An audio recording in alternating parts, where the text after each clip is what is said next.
بسم اللہ الرحمن الرحیم۔ السلام علیکم دوستو، حضرت عیسیٰ علیہ السلام بنی اسرائیل میں مبعوث ہونے والے آخری نبی تھے۔ آپ علیہ السلام نے اپنی قوم کو خاتم الانبیاء حضرت محمد مصطفیٰ صلی اللہ علیہ وآلہ وسلم کی آمد کی خوشخبری دی، جیسا کہ قرآن مجید کی سورہ صافات کی آیت نمبر 6 میں اللہ تعالیٰ ارشاد فرماتے ہیں، اور جب عیسیٰ ابن مریم نے کہا، اے بنی اسرائیل، میں تمہارے پاس اللہ کا بھیجا ہوا آیا ہوں اور ایک پیغمبر کی جو میرے بعد آئیں گے جن کا نام احمد ہوگا بشارت سناتا ہوں۔ دوستو، آج کی ویڈیو میں ہم آپ کو حضرت عیسیٰ علیہ السلام کی زندگی کے حالات و واقعات کے حوالے سے مکمل تفصیل بتائیں گے۔ یاد رہے کہ حضرت عیسیٰ علیہ السلام سلسلہ بنی اسرائیل کے آخری نبی ہیں۔ آپ علیہ السلام کی زندگی میں کیا معجزات رونما ہوئے، آپ علیہ السلام کو اللہ تعالیٰ نے کب اور کیوں آسمان پر اٹھایا، اور آخر زمانہ میں آپ علیہ السلام کا نزول کب، کیسے اور کہاں ہوگا، یہ تمام تر تفصیلات آج کی ویڈیو میں شامل کی جائیں گی، لہٰذا آپ نے ویڈیو کو بغیر سکپ کیے آخر تک ضرور دیکھنا ہے۔ ویڈیو کا باقاعدہ آغاز کرنے سے پہلے آپ سے گزارش ہے کہ اگر آپ نے ابھی تک ہمارا چینل اسلامک اسٹوڈیو سبسکرائب نہیں کیا ہے تو ابھی سبسکرائب کر لیں، ساتھ میں بیل نوٹیفیکیشن کو ضرور آن کر لیجیے گا تاکہ لیٹسٹ اپلوڈ ہونے والی ویڈیوز آپ تک بر وقت پہنچتی رہیں۔ ویڈیو کو لائک کریں، شیئر کریں اپنے دوستوں کے ساتھ، اور کمنٹ باکس میں اپنی رائے کا اظہار لازمی کیجیے گا۔ دوستو، یاد رہے کہ حضرت عیسیٰ علیہ السلام کے بعد تقریباً 600 سال تک کوئی نبی نہیں آیا۔ پھر اللہ تعالیٰ نے ہمارے آقا سرکار دو عالم صلی اللہ علیہ وآلہ وسلم کو سارے جہانوں کے لیے رحمت بنا کر مبعوث فرمایا اور ان پر آخری آسمانی کتاب قرآن مجید نازل فرمائی۔ یاد رہے کہ حضرت عیسیٰ علیہ السلام پر انجیل نازل فرمائی گئی تھی، جیسا کہ سورہ مائدہ کی آیت نمبر 46 میں اللہ تعالیٰ ارشاد فرماتے ہیں، اور ہم نے ان پیغمبروں کے بعد عیسیٰ ابن مریم کو اپنے سے پہلی کتاب یعنی تورات کی تصدیق کرنے والا بنا کر بھیجا، اور ہم نے ان کو انجیل عطا کی جس میں ہدایت اور نور تھا۔ ابن جریر نے تحریر کیا ہے کہ حضرت عیسیٰ علیہ السلام پر جب انجیل نازل ہوئی تو آپ علیہ السلام کی عمر مبارک 30 سال تھی، اور نبوت کے 3 سال بعد یعنی 33 برس کی عمر میں اللہ تعالیٰ نے آپ علیہ السلام کو آسمان پر اٹھا لیا۔ دوستو، آپ کو بتاتے چلیں کہ قرآن کریم کی 13 سورتوں میں مختلف ناموں سے حضرت عیسیٰ علیہ السلام کا تذکرہ موجود ہے۔ 26 مقامات پر عیسیٰ علیہ السلام، 23 مقامات پر ابن مریم، 11 جگہوں پر مسیح، اور 1 مقام پر آپ علیہ السلام کو عبداللہ کہا گیا ہے۔ قرآن مجید کی 19 سورہ مریم حضرت عیسیٰ علیہ السلام کی والدہ محترمہ کے نام پر ہے، جس میں حضرت مریم بنت عمران اور حضرت عیسیٰ علیہ السلام کا قصہ تفصیل کے ساتھ موجود ہے۔ اس کے علاوہ قرآن مجید کی تیسری سورہ آل عمران حضرت مریم علیہ السلام کے والد ماجد کے نام سے منسوب ہے، جس میں حضرت مریم علیہ السلام کی پیدائش کا واقعہ بیان کیا گیا ہے۔ قرآن مجید کی 5ویں سورہ مائدہ میں اس کھانے کا ذکر ہے جس کی فرمائش حضرت عیسیٰ علیہ السلام کے حواریوں نے کی تھی۔ حضرت عیسیٰ علیہ السلام نے بارگاہ خداوندی میں دعا کی جس پر آسمان سے مائدہ یعنی کھانے کے خوان کا نزول ہوا۔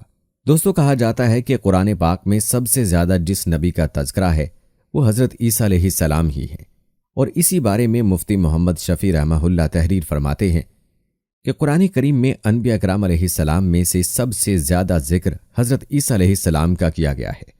سورہ آل عمران کی 11ویں رکوع میں حق تعالیٰ نے انبیاء سابقین علیہ السلام کا ذکر ایک ہی آیت میں اجمالاً کرنے پر اکتفا فرمایا۔ اس کے بعد تقریباً 3 رکوع اور 22 آیات میں حضرت عیسیٰ علیہ السلام اور ان کے خاندان کا ذکر کیا گیا۔ حضرت عیسیٰ علیہ السلام کی نانی کا ذکر، ان کی نظر کا بیان، والدہ کی پیدائش، ان کا نام، تربیت کا تفصیلی ذکر، حضرت عیسیٰ علیہ السلام کا بطن مادر میں آنا، پھر ولادت کا مفصل حال، ولادت کے بعد ماں نے کیا کھایا پیا اس کا ذکر، اپنے خاندان میں بچے کو لے کر آنا، ان کے تان و تشنی، نومولود مسیح کو بطور معجزہ گویائی عطا ہونا، قوم کو دعوت دینا، ان کی مخالفت، حوارین کی امداد، یہودیوں کا نرغہ، زندہ آسمان پر اٹھایا جانا وغیرہ۔ پھر احادیث متواترہ میں ان کی مزید صفات، شکل و صورت، حیت، لباس وغیرہ کی پوری تفصیلات۔ یہ ایسے حالات ہیں کہ قرآن و حدیث میں کسی نبی اور رسول کے حالات اس تفصیل سے بیان نہیں کیے گئے۔ تو دوستو سب سے پہلے بات کرتے ہیں حضرت مریم علیہ السلام کو بیٹے کی بشارت کی۔ یاد رہے کہ سورہ مریم کی آیات 16 سے 35 کے درمیان حضرت عیسیٰ علیہ السلام کی پیدائش کا ذکر فرمایا گیا ہے، جس کے مطابق حضرت مریم بیت المقدس سے متصل حجرے میں قیام پذیر تھیں۔ ایک دن وہ مسجد کے مشرقی کونے میں عبادت یا کسی اور مقصد سے تشریف لے گئیں اور پردہ کر لیا۔ امام قرطبی رحمہ اللہ علیہ فرماتے ہیں کہ وہ حسب عادت یکسوئی کے ساتھ عبادت الہی میں مشغول ہونے کے لیے حجرے کے مشرقی جانب کسی گوشے میں تشریف لے گئیں۔ حضرت مریم علیہ السلام اس گوشے میں تنہا تھیں کہ اچانک حضرت جبرائیل امین علیہ السلام انسانی شکل میں تشریف لائے۔ حضرت مریم علیہ السلام نے ایک اجنبی شخص کو یوں اپنے قریب دیکھا تو گھبرا گئیں اور کہنے لگیں، میں تجھ سے رحمان کی پناہ مانگتی ہوں، اگر تو اللہ سے ڈرتا ہے تو یہاں سے چلا جا۔ حضرت جبرائیل علیہ السلام نے فرمایا، تم مجھ سے ڈرو نہیں، میں تو پروردگار کا بھیجا ہوا فرشتہ ہوں اور تمہیں ایک پاکیزہ بیٹا دینے کی خوشخبری لے کر آیا ہوں۔ حضرت مریم علیہ السلام نہایت حیران اور پریشان ہوئیں اور تعجب سے فرمایا، بھلا میرے ہاں بچہ کیسے ہو سکتا ہے؟ مجھے تو کسی انسان نے ہاتھ تک نہیں لگایا اور نہ ہی میں بدکار ہوں۔ حضرت جبرائیل علیہ السلام نے فرمایا، ہاں بات تو یہی ہے، لیکن اللہ تعالیٰ فرماتے ہیں کہ یہ میرے لیے بہت آسان ہے اور ہم اسے اپنی قدرت تخلیق کے لیے نشانی بنانا چاہتے ہیں۔ اس سے قبل ہم نے تمہارے باپ آدم علیہ السلام کو مرد اور عورت کے بغیر اور تمہاری ماں حوا کو صرف مرد سے پیدا کیا، اور اب عیسیٰ علیہ السلام کو پیدا کر کے چوتھی شکل میں بھی پیدا کرنے پر اپنی قدرت کا اظہار کرنا چاہتے ہیں، اور وہ ہے صرف بغیر مرد کے پیدا کرنا۔ دوستو دراصل اللہ تعالیٰ تو قادر مطلق ہیں، وہ جب جہاں اور جس طرح چاہیں پیدا کر سکتے ہیں۔ وہ بے جان چیز سے جاندار کو پیدا کر سکتے ہیں اور جاندار سے بے جان۔ دوستو یہ تھی حضرت مریم علیہ السلام کو بیٹے کی خوشخبری۔ اب بات کرتے ہیں حضرت عیسیٰ علیہ السلام کی پیدائش کی۔ کہتے ہیں کہ بیٹے کی بشارت کے بعد حضرت جبرائیل علیہ السلام نے آپ علیہ السلام پر پھونک ماری اور وہاں سے چلے گئے۔ کچھ دنوں کے بعد حضرت مریم علیہ السلام کو بچے کی پیدائش کے آثار محسوس ہونے لگے۔ جیسے جیسے پیدائش کے دن قریب آتے جا رہے تھے، آپ علیہ السلام کی پریشانی میں بھی اضافہ ہوتا چلا جا رہا تھا۔ جب پیدائش کا وقت قریب آیا تو آپ علیہ السلام لوگوں کے خوف سے بیت المقدس سے تقریباً 9 میل دور جنگل کی جانب ایک پہاڑی کوہ سرات کی جانب چلی گئیں۔ یہی وہ جگہ ہے جو بعد میں بیت اللحم کہلائی۔ جب درد ذہ شروع ہوا تو آپ علیہ السلام ایک کھجور کے درخت سے ٹیک لگا کر بیٹھ گئیں۔ زچگی کی تکلیف کی شدت اور دنیا والوں کے خوف نے آبدیدہ کر دیا۔ کہنے لگیں، کاش میں اس سے پہلے ہی مر گئی ہوتی اور لوگوں کی یاد سے بھی بھولی بسری ہو جاتی۔ علماء فرماتے ہیں کہ انہوں نے موت کی آرزو اس لیے کی کہ وہ عزیز و اقارب، خاندان، برادری اور لوگوں کو کس طرح مطمئن کر سکیں گی، جبکہ کوئی ان کی صداقت کی تصدیق کرنے والا بھی نہیں۔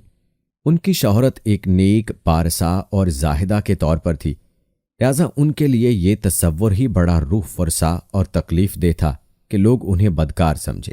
دوستو کہتے ہیں کہ ابھی حضرت مریم علیہ السلام انجانے اندیشوں اور وسوسوں میں گھری ہوئی تھیں کہ حضرت جبرائیل علیہ السلام نے وادی کے نیچے سے آواز دی، اے مریم پریشان نہ ہو، تمہارے پروردگار نے تمہارے قدموں تلے ایک چشمہ جاری کر دیا ہے، اور ذرا اس کھجور کے درخت کو ہلاؤ، دیکھو یہ تمہارے سامنے ترو تازہ کھجوریں گرا دے گا۔ اب تم اطمینان کے ساتھ یہ تازہ کھجوریں کھا لو، چشمے کا پانی پیو اور بچے کو دیکھ کر اپنی آنکھیں ٹھنڈی کرو، اور اگر تمہیں کوئی انسان نظر پڑ جائے تو اشارے سے کہہ دینا کہ میں نے روزہ رکھا ہوا ہے، میں آج کسی شخص سے بات نہیں کر سکتی۔ آپ کو بتاتے چلیں کہ اس وقت کی شریعت میں روزے میں کھانے پینے کے ساتھ بولنا بھی منع تھا۔ حضرت جبرائیل علیہ السلام کے اس پیغام سے حضرت مریم علیہ السلام کو اطمینان اور تسلی ہو گئی کہ اب میرا رب مجھے بدنامی اور رسوائی سے بچا لے گا۔ حضرت ابن عباس رضی اللہ تعالی عنہ سے مروی ہے کہ ولادت کے 40 روز بعد جب طہارت ہو چکی تو حضرت مریم علیہ السلام اپنے گھر والوں کے پاس واپس آئیں۔ لوگ نومولود بچے کو گود میں دیکھ کر حیران رہ گئے اور بدگمان ہو کر بولے، اے مریم، یہ تو نے بڑے گناہ کا کام کیا، نہ تو تیرا باپ برا آدمی تھا اور نہ تیری ماں بدکار تھی۔ حضرت مریم علیہ السلام نے جبرائیل امین علیہ السلام کے ہدایت کے مطابق بچے کی طرف اشارہ کر دیا۔ روایت میں ہے کہ جب خاندان نے حضرت مریم علیہ السلام کو ملامت کرنا شروع کیا تو اس وقت حضرت عیسیٰ علیہ السلام دودھ پی رہے تھے۔ جب انہوں نے لوگوں کی ملامت بھری باتیں سنی تو دودھ پینا چھوڑ دیا اور اپنی بائیں کروٹ پر سہارا لے کر ان کی جانب متوجہ ہوئے اور انگشت شہادت سے اشارہ کرتے ہوئے فرمایا، انی عبداللہ، یعنی میں اللہ کا بندہ ہوں، اور پھر اللہ کی طرف سے نبوت اور کتاب ملنے کی خبر دی۔ اس کے بعد فرمایا، اللہ نے مجھے نماز اور زکوٰۃ کا پابند بنایا، اور جب تک میں زندہ ہوں مجھے اپنی والدہ کا حق ادا کرنے والا بنایا، اور مجھ کو سرکش اور بدبخت نہیں بنایا، اور اللہ کی سلامتی ہے مجھ پر جب میں پیدا ہوا، جب میں مروں گا اور جب دوبارہ زندہ کر کے اٹھایا جاؤں گا۔ کہتے ہیں کہ لوگوں نے جب نومولود بچے کے منہ سے یہ الفاظ سنے تو حیرت زدہ رہ گئے، اور انہیں یقین ہو گیا کہ بی بی مریم علیہ السلام پاک دامن ہیں اور یہ بچہ اللہ کا برگزیدہ بندہ ہے۔ اس واقعے کے بعد خاندان اور بنی اسرائیل کے سمجھدار لوگ دونوں کی بڑی عزت کرنے لگے اور انہیں خیر و برکت کا باعث سمجھنے لگے۔ دوستو، یہاں آپ کو مختصراً حضرت عیسیٰ علیہ السلام کی پیدائش کے مقام کے بارے میں بتاتے ہیں۔ یاد رہے کہ جودیا کے پہاڑوں میں واقع بیت اللحم فلسطین کا ایک بہت بڑا گاؤں ہے جو سطح سمندر سے 800 میٹر کی بلندی پر واقع ہے۔ بیت اللحم کے جنوب میں چند میل کی مسافت پر کوہ سرات یعنی کوہ سعیر کے دامن میں وہ تاریخی مقام ہے جہاں حضرت عیسیٰ علیہ السلام پیدا ہوئے۔ اس غار سے متصل کونے میں ایک پتھر نصب ہے جس میں ایک گول سوراخ ہے۔ بتایا جاتا ہے کہ اس جگہ کھجور کا وہ درخت تھا جس کے متعلق قرآن مجید میں ذکر ہے کہ اے مریم اسے ہلاؤ تو کھجوریں گریں گی۔ دوستو، اب بات کرتے ہیں آپ علیہ السلام کے حلیہ مبارک کی۔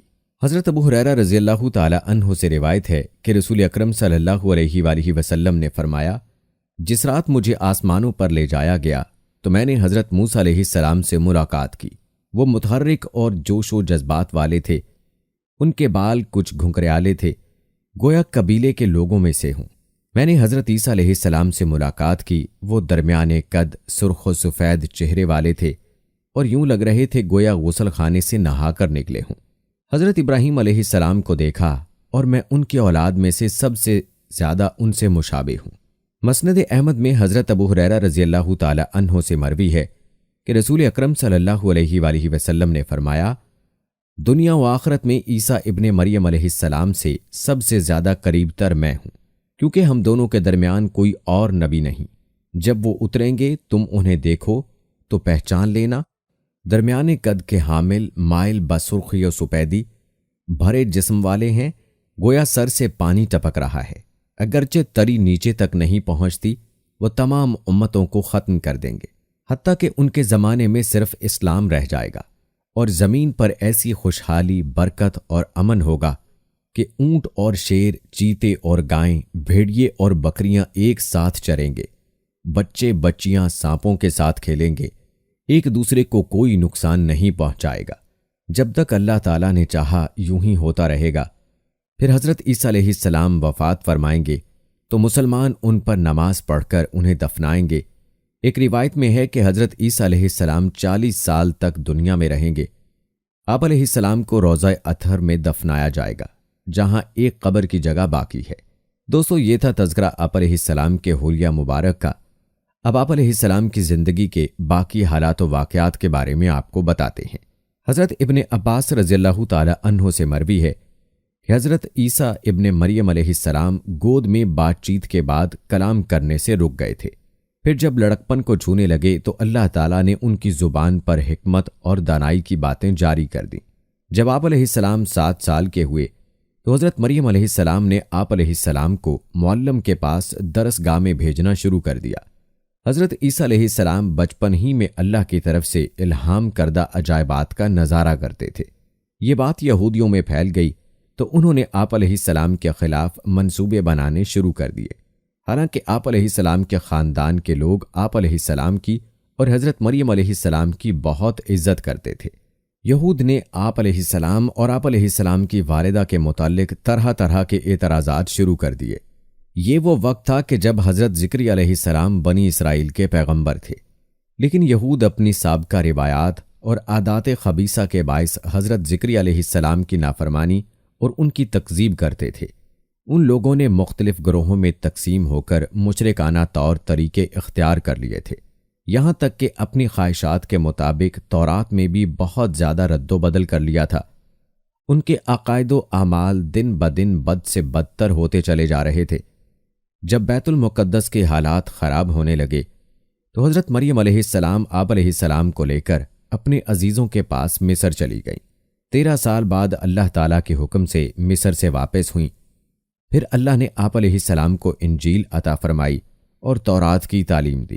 اس کے علاوہ مردوں کو زندہ کرنا، کوڑیوں کو صحیح کرنا اور دوسرے معجزات سے نوازا۔ دوستو، اب بات کرتے ہیں آپ علیہ السلام کے معجزات کی۔ یاد رہے کہ اللہ تبارک و تعالیٰ نے ہر نبی کو اس کے زمانے کے حالات و مشاہدات کے مطابق معجزے عطا فرمائے تاکہ ان کی صداقت، افضلیت اور برتری نمایاں رہے۔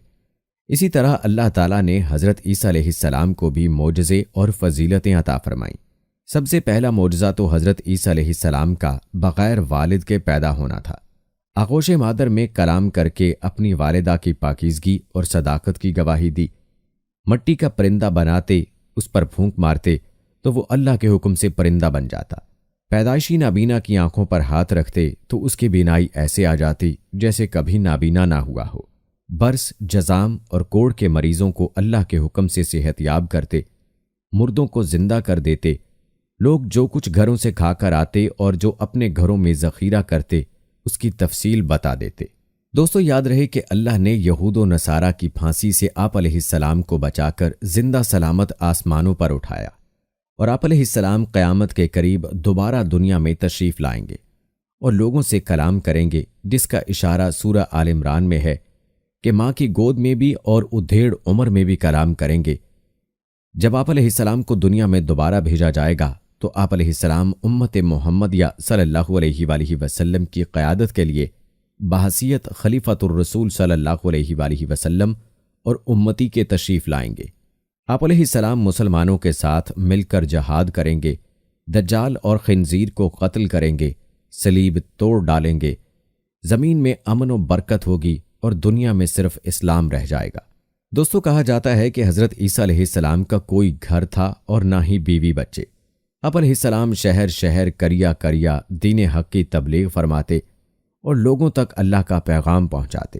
حسب ضرورت اپنے معجزات سے ان کی مدد بھی فرماتے، لیکن ان سب کے باوجود یہودیوں کی اکثریت آپ علیہ السلام کو اذیت دینے اور تکذیب کرنے سے باز نہ آتی۔ دراصل بنی اسرائیل آپ علیہ السلام کی نبوت کے منکر رہے، البتہ ان میں سے کچھ لوگ ایسے ضرور تھے جو آپ علیہ السلام کے پیروکار اور ہم درد و غمخوار تھے۔ وہ آپ علیہ السلام کے ساتھ دین کے کام میں مشغول رہتے، جیسا کہ قرآن کریم میں انہیں حواری کے نام سے یاد کیا ہے، اور اس بارے میں ارشاد باری تعالیٰ ہے، جب حضرت عیسیٰ علیہ السلام نے ان کا کفر محسوس کر لیا تو کہنے لگے، اللہ تعالیٰ کی راہ میں میری مدد کرنے والا کون کون ہے؟ حواریوں نے جواب دیا، ہم اللہ تعالیٰ کی راہ میں آپ علیہ السلام کے مددگار ہیں، ہم اللہ تعالیٰ پر ایمان لائے اور آپ علیہ السلام گواہ رہیے کہ ہم تابع دار ہیں۔ یاد رہے کہ لفظ حواری حور سے ماخذ ہے، جس کے لغوی معنی سفیدی کے ہیں۔ اصطلاح میں حضرت عیسیٰ علیہ السلام کے مخلص ساتھیوں کو یہ لقب دیا گیا ہے، جیسے رسول اللہ صلی اللہ علیہ وآلہ وسلم کے ساتھیوں کو صحابی کے لقب سے نوازا گیا۔ مفسرین نے بہت ہی قریبی حوارین کے تعداد 12 بتلائی ہے۔ حوارین حواری کی جمع ہے اور اس کے معنی انصار یعنی مددگار کے ہیں، جیسے حضور نبی کریم صلی اللہ علیہ وآلہ وسلم کا فرمان ہے کہ ہر نبی کا کوئی حواری یعنی مددگار ہوتا ہے، میرے حواری زبیر رضی اللہ تعالی عنہ ہیں۔ دوستو، اب تذکرہ کرتے ہیں آپ علیہ السلام کے حواریوں کی فرمائش کا۔ قرآن پاک میں اللہ تعالیٰ ارشاد فرماتے ہیں، اور جب حواریوں نے کہا، اے عیسیٰ ابن مریم، کیا آپ کا پروردگار ایسا کر سکتا ہے کہ ہم پر آسمان سے طعام کا خوان نازل کرے؟ انہوں نے کہا، اگر ایمان رکھتے ہو تو اللہ سے ڈرو۔ وہ بولے، ہماری خواہش ہے کہ ہم اس میں سے کھائیں اور ہمارے دل تسلی پائیں، اور ہم جان لیں کہ تم نے ہم سے سچ کہا اور ہم اس خوان کے نزول پر گواہ رہیں۔ حضرت عیسیٰ ابن مریم علیہ السلام نے دعا کی، اے ہمارے پروردگار، ہم پر آسمان سے خوان نازل فرما کہ ہمارے لیے وہ دن عید قرار پائے، یعنی ہمارے اگلوں اور پچھلوں سب کے لیے، اور وہ تیری طرف سے نشانی ہو، اور ہمیں رزق دے، تو بہتر رزق دینے والا ہے۔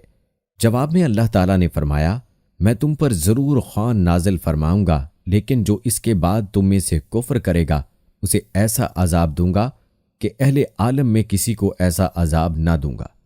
دوستو، ان آیات مبارکہ میں خوان یا طعام کے لیے مائدہ کا لفظ استعمال ہوا ہے۔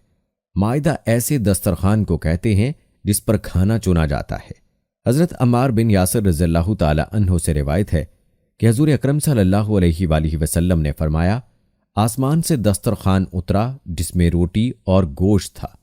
ان کو حکم ملا کہ خیانت نہ کریں، ذخیرہ نہ کریں اور نہ کل کے لیے اٹھا رکھیں، لیکن انہوں نے خیانت کی، ذخیرہ کیا اور اٹھا کر رکھا تو وہ بندروں اور سوروں میں تبدیل ہو گئے۔ دوستو، اب بات کرتے ہیں عقیدہ تثلیث کی۔ ارشاد باری تعالیٰ ہے، آپ صلی اللہ علیہ وآلہ وسلم کہہ دیجئے کہ وہ اللہ تعالیٰ ایک ہی ہے، وہ معبود برحق بے نیاز ہے، کسی کا باپ ہے اور نہ کسی کا بیٹا، اور کوئی اس کا ہمسر نہیں۔ لیکن دوستو، عقیدہ توحید کے برعکس نصارہ نے اللہ تعالیٰ کے ساتھ حضرت عیسیٰ علیہ السلام اور روح القدس یعنی حضرت جبرائیل علیہ السلام ہی کو شریک کرنے پر اکتفا نہیں کیا، بلکہ حضرت مریم علیہ السلام کو بھی خدا کا درجہ دے دیا۔ دراصل نصارہ بھی یہودیوں کی طرح مختلف فرقوں میں تقسیم ہو گئے تھے۔ اس وقت ان میں 3 فرقے تھے۔ ایک کستوریہ جو عیسیٰ علیہ السلام کو خدا کا بیٹا کہتا تھا، دوسرا یعقوبیہ جو عیسیٰ علیہ السلام کو خدا کے ساتھ متحد مانتے تھے، تیسرا ملکانیہ جو حضرت عیسیٰ علیہ السلام کو 3 خداؤں میں سے ایک مانتے تھے۔ نزول قرآن کے وقت بھی نصارہ فرقوں میں تقسیم تھے۔ ان کا عقیدہ 3 الگ الگ اصولوں پر مبنی تھا۔ ایک فرقہ کہتا تھا کہ مسیح عین خدا ہیں اور خدا ہی بشکل مسیح دنیا میں اترا۔ دوسرے فرقہ کا کہنا تھا کہ مسیح ابن اللہ ہیں، اور تیسرا فرقہ دعویٰ کرتا تھا کہ وحدت کا راز 3 میں پوشیدہ ہے، یعنی باپ، بیٹا اور مریم علیہ السلام۔ اس جماعت میں بھی 2 گروہ تھے۔ دوسرا گروہ حضرت مریم علیہ السلام کی جگہ روح القدس کو شامل کرتا تھا، غرض وہ حضرت مسیح علیہ السلام کو ثالث ثلاثہ تسلیم کرتے تھے۔ دوستو، اللہ تعالیٰ نے قرآن کریم میں فرمایا، اے اہل کتاب، اپنے دین میں حد سے نہ بڑھو اور اللہ کے بارے میں حق کے سوا کچھ نہ کہو۔ مسیح مریم علیہ السلام کے بیٹے، اللہ کے رسول اور اس کا کلمہ تھے، اور 3 خدا کہنے سے باز آ جاؤ، یہی تمہارے لیے بہتر ہے۔ اللہ ہی معبود واحد ہے اور اس سے پاک ہے کہ اس کی اولاد ہو۔ جو کچھ زمین آسمانوں میں ہے سب اسی کا ہے اور اللہ کارساز ہے۔ سورہ مائدہ میں ارشاد ہے، یقیناً وہ لوگ کافر ہو گئے جنہوں نے کہا مسیح بن مریم ہی اللہ ہے۔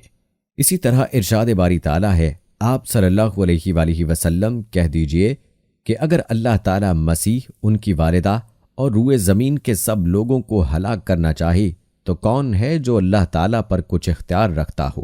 سورہ مریم میں اللہ تعالیٰ ایسا کہنے والوں کو عذاب الہی یاد کرواتے ہوئے فرماتے ہیں اور کہتے ہیں کہ اللہ بیٹا رکھتا ہے، تم بہت بری بات زبان پر لاتے ہو۔ قریب ہے کہ اس افطرا سے آسمان پھٹ جائیں اور زمین شک ہو جائے اور پہاڑ ریزہ ریزہ ہو جائیں کہ وہ اللہ کی اولاد ثابت کرنے بیٹھے ہیں، اور اللہ کو شایان شان نہیں کہ کسی کو بیٹا بنائے۔ دوستو، یاد رہے کہ حضرت عیسیٰ علیہ السلام یہود و نصارہ کے بھٹکے ہوئے لوگوں کو توحید حق کی تعلیم دیتے رہے اور انہیں واضح نصیحت فرماتے رہے، لیکن یہودیوں نے نہ صرف ان کی تکذیب کی بلکہ مسلسل اہانت بھی کرتے رہے۔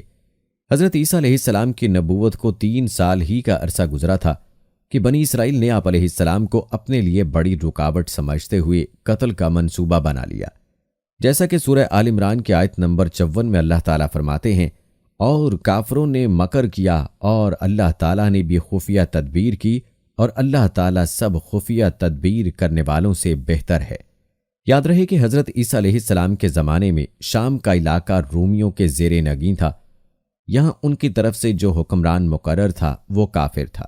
یہودیوں نے حضرت عیسیٰ علیہ السلام کے خلاف اس کے کان بھر دیے، چنانچہ اس نے یہودیوں کے مطالبے پر حضرت عیسیٰ علیہ السلام کو سولی دینے کا فیصلہ کر لیا، لیکن اللہ تعالیٰ نے انہیں بحفاظت آسمان پر اٹھا لیا اور ان کی جگہ ان کے ہم شکل کو سولی دے دی گئی۔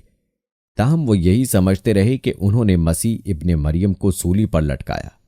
دوستو، اللہ تعالیٰ کا ارشاد ہے، اور یہ کہنے کے سبب کہ ہم نے مریم کے بیٹے عیسیٰ مسیح علیہ السلام کو جو اللہ کے پیغمبر تھے قتل کر دیا ہے، حالانکہ انہوں نے عیسیٰ علیہ السلام کو قتل کیا اور نہ ہی سولی پر چڑھایا، بلکہ ان کے لیے یعنی عیسیٰ علیہ السلام کا مشابہ بنا دیا گیا تھا۔ جو لوگ ان کے بارے میں اختلاف کرتے ہیں وہ ان کے حال سے شک میں پڑے ہوئے ہیں، اور پیروی زن کے سوا ان کو اس کا مطلق علم نہیں، اور انہوں نے عیسیٰ علیہ السلام کو یقیناً قتل نہیں کیا، بلکہ اللہ نے ان کو اپنی طرف اٹھا لیا، اور اللہ غالب اور حکمت والا ہے۔ حضرت ضحاک رحمہ اللہ علیہ فرماتے ہیں کہ قصہ یوں پیش آیا کہ جب یہودیوں نے حضرت مسیح علیہ السلام کے قتل کا ارادہ کیا تو آپ علیہ السلام کے حواری ایک جگہ جمع ہو گئے۔ حضرت مسیح علیہ السلام بھی ان کے پاس تشریف لے آئے۔ ابلیس نے یہود کے اس دستے کو جو آپ علیہ السلام کے قتل کے لیے تیار کھڑا تھا حضرت عیسیٰ علیہ السلام کا پتہ بتایا۔ اس طرح 4000 افراد نے مکان کا محاصرہ کر لیا۔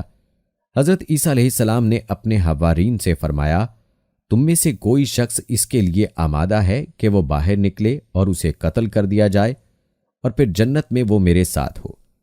ایک شخص نے اس قربانی کے لیے اپنے آپ کو پیش کر دیا۔ آپ علیہ السلام نے اسے اپنا کرتا امامہ عطا فرمایا، پھر اس پر آپ علیہ السلام کی مشابہت ڈال دی گئی، اور جب وہ باہر آیا تو یہود اسے پکڑ کر لے گئے اور سولی پر چڑھا دیا، جبکہ حضرت عیسیٰ علیہ السلام کو اللہ تعالیٰ نے آسمانوں پر اٹھا لیا۔ اور دوستو، اب تذکرہ کرتے ہیں قیامت سے پہلے دوبارہ آپ علیہ السلام کے نزول کا۔ یاد رہے کہ نبی کریم صلی اللہ علیہ وآلہ وسلم کے امتی کی حیثیت سے حضرت عیسیٰ علیہ السلام کا دوبارہ نزول امت مسلمہ کی قیادت و رہنمائی، فتنہ و دجال کی سرکوبی، خنزیر کا قتل، صلیب کا توڑنا، یاجوج ماجوج کا خاتمہ، فسق و فجور کا سدباب، امن و امان کا قیام، اسلام کا بول بالا، قرب قیامت کی وہ حقیقتیں ہیں کہ جن کے ظہور کا تذکرہ احادیث کی تمام کتب بشمول صحیح بخاری اور مسلم شریف میں موجود ہے۔ امام ابن کثیر رحمہ اللہ علیہ فرماتے ہیں کہ ان احادیث کے راویان میں حضرت ابو ہریرہ رضی اللہ تعالی عنہ، حضرت عبداللہ بن مسعود رضی اللہ تعالی عنہ سمیت دیگر صحابہ کرام شامل ہیں۔ ان احادیث میں آپ علیہ السلام کے نزول کی تفصیل اور جگہ کا بیان ہے۔ آپ علیہ السلام دمشق میں منارہ شرقیہ کے پاس اس وقت اتریں گے جب فجر کی نماز کے لیے اقامت ہو رہی ہوگی۔ کہا جاتا ہے کہ ان کے دور میں سب مسلمان ہو جائیں گے، دجال کا قتل بھی آپ علیہ السلام کے ہاتھوں ہوگا، اور یاجوج ماجوج کا ظہور و فساد بھی آپ علیہ السلام کی موجودگی میں ہوگا۔ بالآخر آپ ہی کی بد دعا سے ان کی ہلاکت ہوگی، جیسا کہ حضور نبی کریم صلی اللہ علیہ وآلہ وسلم نے فرمایا، قسم ہے اس ذات کی جس کے ہاتھ میں میری جان ہے، ضرور ایک وقت آئے گا کہ تم میں ابن مریم حاکم و عادل بن کر نازل ہوں گے، وہ صلیب توڑ دیں گے، خنزیر کو قتل کر دیں گے، جزیہ اٹھا دیں گے، اور مال کی اتنی بہتات ہو جائے گی کہ کوئی اسے قبول کرنے والا نہیں ہوگا، یعنی صدقہ اور خیرات لینے والا کوئی نہیں ہوگا، حتیٰ کہ ایک سجدہ دنیا و ما فیہا سے بہتر ہوگا۔ دوستو، آپ کو بتاتے چلیں کہ سورہ آل عمران کی آیت نمبر 55 میں اللہ عز و جل نے اپنے رسول حضرت عیسیٰ علیہ السلام سے 5 وعدے فرمائے۔ سب سے پہلا وعدہ یہ تھا کہ ان کی موت یہودیوں کے ہاتھوں قتل کے ذریعے نہیں ہوگی، بلکہ طبعی طور پر وقت مقررہ پر ہوگی، اور یقیناً وہ وقت قیامت کے نزدیک آئے گا جب حضرت عیسیٰ علیہ السلام آسمان سے زمین پر نازل ہوں گے۔ دوسرا وعدہ عالم بالا کی طرف اٹھا لینے کا تھا، یہ اسی وقت پورا کر دیا گیا۔ تیسرا وعدہ انہیں دشمنوں کی تہمتوں سے پاک کرنے کا تھا، وہ اس طرح پورا ہوا کہ نبی کریم صلی اللہ علیہ وآلہ وسلم تشریف لائے اور یہود کے سب الزامات کی تردید کر دی۔ چوتھا وعدہ آپ علیہ السلام کے تابع داروں کو آپ علیہ السلام کے منکرین پر قیامت تک غالب رکھنے کا تھا، چنانچہ تاریخ گواہ ہے کہ نصارہ اور مسلمان غالب رہے اور انہی کی حکومتیں دنیا میں قائم ہوئیں اور رہیں گی۔ پانچواں وعدہ قیامت کے روز ان مذہبی اختلافات کا فیصلہ فرمانے کا ہے جو آپ علیہ السلام سے متعلق ہیں۔ دوستو، یہ تھے حالات و واقعات حضرت عیسیٰ علیہ السلام کی زندگی کے حوالے سے۔ سلسلہ قصص الانبیاء کی یہ آخری ویڈیو تھی۔ اس سلسلے کی ویڈیوز میں ہم نے حضرت آدم علیہ السلام سے حضرت عیسیٰ علیہ السلام تک کل 27 انبیاء کرام کا ایمان افروز تذکرہ کیا ہے۔ جبکہ خاتم الانبیاء سرور کونین صلی اللہ علیہ وآلہ وسلم کا ذکر مبارک بھی ہم سیرت النبی صلی اللہ علیہ وآلہ وسلم کے عنوان سے اپنے چینل پر کر چکے ہیں۔ جن بہنوں اور بھائیوں نے قصص الانبیاء کے اس سلسلے میں دلچسپی کا اظہار کیا اور اپنی قیمتی آراء سے نوازا، اس پر ان کے شکر گزار ہیں، اور اللہ تعالیٰ سے اس حقیر سی کوشش کی قبولیت اور اس میں ہونے والی غلطیوں اور کوتاہیوں سے معافی کے طلبگار ہیں۔ اللہ تعالیٰ ہمیں معاف فرمائے، آمین۔ پھر حاضر ہوں گے کسی نئی ویڈیو میں، تب تک کے لیے اپنے دوست راؤ قمر رضوان کو اجازت دیں، فی امان اللہ۔